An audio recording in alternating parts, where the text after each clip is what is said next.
Gaza युद्ध की वजह से मिडिल ईस्ट में जो आग भड़की थी, अब वो एक ज्वालामुखी की तरह धधक रही है और पूरा मिडिल ईस्ट इस ज्वालामुखी में झुलस सकता है।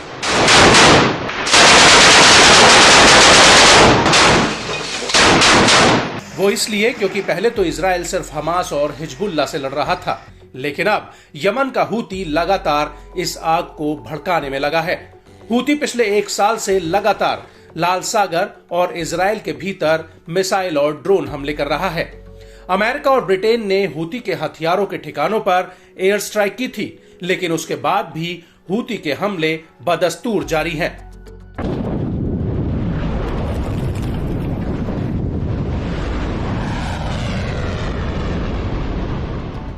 और अब इसी कड़ी में हूती ने एक बार फिर से तेल अवीव पर एक बहुत बड़ा हमला किया है। हूती ने तेल अवीव पर एक हाइपरसोनिक बैलिस्टिक मिसाइल दागी है। हूती के प्रवक्ता ब्रिगेडियर जनरल याया सारी ने खुद इस हमले की जानकारी दी है।